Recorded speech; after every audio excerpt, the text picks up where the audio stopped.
Now, the final con, and this is a big one for me, and this is the main reason why I'm actually quitting, is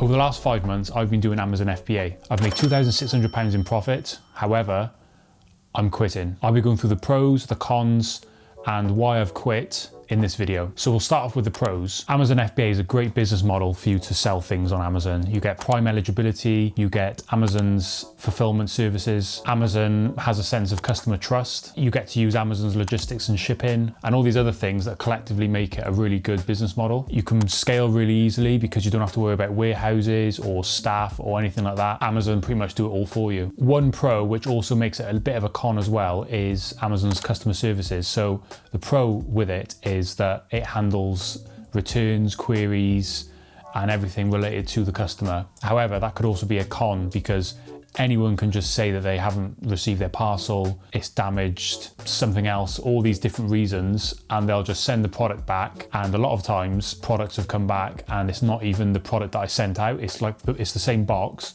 but it's like the old version of the product or something completely different to weigh down the box to make the warehouse think that it's that product inside. As a business owner and as someone who is trying to sell on Amazon, isn't the best. So with that little con as well, we're now fully into the cons list. The first and big one being the fees that Amazon charge. So they charge shipment fees, they charge storage fees, they charge packaging fees, they charge handling fees. There's so many fees that go into you from when you send the product in to then selling the product, all this handling in between. They add little fees all through the process, which is fair enough, but they do increase the fees a lot and there's nothing you can do about it. The next con is limited control. Now, you haven't got much of a say in what Amazon decide to do with their policies or decide what to do with your products or how you sell them. They could just take down the listing overnight and there's nothing you can do about it. Then all of your products then become stranded and then you've got to get all your products back and you can't sell them. Amazon can also just change their T's and C's overnight. They can remove you completely from the seller platform, which then completely ruins your business model. You just can't, there's just no business there for you. And yeah, Amazon pretty much just holds all the cards really in this business model. So we touched on the third con briefly in fees, but it is pretty much a con on its own, which is storage costs. If you're someone who sent in a lot of product at once, like 100 units, for example, of a product, every month you're pretty much just throwing money down the drain because Amazon have got to hold these 100 units of these products in the warehouse and they charge storage fees, which then eats into your overall profits on those items. Now, if they're quick sellers, then happy days, you probably clear them pretty quick within the month. But if they're quite slow sellers and you've sent in like 100, 200 units, then you're going to be spending a lot of money on Amazon just holding those products. This is a huge one for me, number 4, and it is product handling issues. Once you give that shipment to the courier, you have no idea what's going to happen to those units. I've lost so many boxes, whether it gets scanned into the fulfillment centers and then they just lose them, or whether they just get lost on the way. I've lost so many of them, and it is a nightmare to chase up compensation for those items. You've got to prove that you've bought these items or that you actually own them. It's just an absolute nightmare, and a lot of the times you get less back from what you've paid for them, but Amazon kind of just make up that figure. I don't know how they do it, but they just sort of make up that figure, pluck it out of thin air and think, right, that product's worth that much, and we're just going to give you that much for their mistake. And it just doesn't make sense. Also as well, when the products have been scanned in, sometimes they do get damaged in the warehouse. So I had one yesterday. So all of my products are gone on Amazon now, but there's just this one listing that has a fulfillment center processing. So when it gets damaged in the warehouse, it goes into FC processing, which means they're basically investigating what has happened to that unit. It's been in there for months, so I've chased it up. They've now reimbursed me for it, but they just don't tell you, they just don't tell you these things. They don't tell you what's going on with your items. And that's one massive con as well. Like you have to chase up every single unit that you send in all the time. They're not very good at telling you what's going on. The next con is competition. So with a lot of units and with a lot of items, with a lot of listings,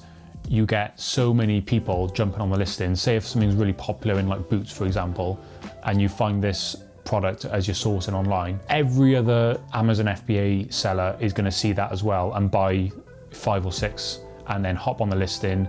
You get And then before you know it, then you've got 40 or 50 people on the listing and everyone's trying to battle for the best price, and then you're not making any money. No one's making money. And that can be really frustrating, because then you're holding these items in Amazon, you're paying these storage fees, waiting for this price to go back up. But then once it goes back up, you've already paid out of the profits that you would have got on that item in storage fees. It's just a bit annoying, and it's a bit confusing, and it's just a lot of stress day in, day out to like worry about whether things are going to sell or not. Another con as well is a risk of suspension. I think we touched on this a little bit, but yeah, Amazon pretty much hold all the cards, so you are at a massive risk of just getting suspended off the platform if they feel like you're selling like counterfeit goods or not fulfilling orders properly, or anything that they can think of, they'll suspend you. Now, the final con, and this is a big one for me, and this is the main reason why I'm actually quitting, is the time it takes to source products, to send products in, sort out returns, and to sort out chasing money up,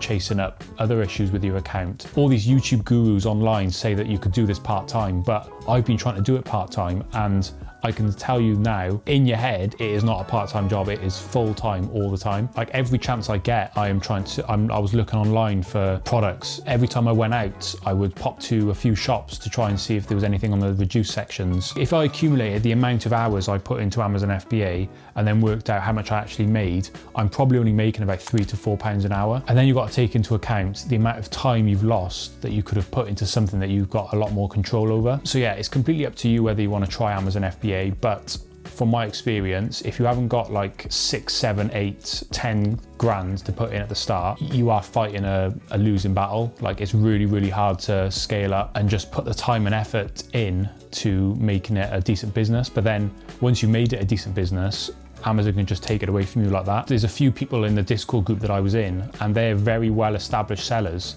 And one of them was fighting to get his account back for like 4 or 5 weeks. So he had so much, he obviously had thousands of product in Amazon, and he just didn't sell anything for a month because Amazon just took his account away from him. What business model is that? Another bonus con actually I just thought of is the amount of subscriptions you need to make it a successful business. I think I worked out I'll spend like £180 a month on subscriptions. So that was SellerAmp, the Discord group, Repricer, Keeper, all these subscriptions just added up. I felt like at the start of every month, I was chasing to try and recuperate that money that I've spent on subscriptions back. The amount of money I was spending on the credit card every month to buy products and sort of leverage purchases off the credit cards, I was then worried then the next month whether I'd be able to pay it off with the profits that I'd make through Amazon disbursements. And yeah, it's just all that was just way too much stress, and I sat down one day and thought, do you know what, this is not worth it. Like there's so many different things I could be doing in my time and make better money and have a better headspace. For example, if you've watched the Amazon Flex video, I started delivering with Amazon Flex, and with Amazon Flex, you pick up the parcels, you deliver them, and in 3 hours you're done and you can go home and you don't have to worry about it, and then you get paid on the next Wednesday. I've made more money per hour doing that than doing Amazon FBA, and I've done it for a lot less time. So yeah, don't get fooled by all these people saying that you can drive around in a Tesla after 4 months of doing Amazon FBA and go abroad and sit by a pool with your laptop sourcing products. This is the honest Amazon FBA experience, and you need to make sure that you're making the right decision for you. But just a little disclaimer, this is all my experience. This is not financial advice. This is just what I've been through, and I'm just relaying it to you guys. If you want to give it a go, I am giving you the risks involved. So thanks for watching. Amazon FBA is done for me, and catch you in the next one.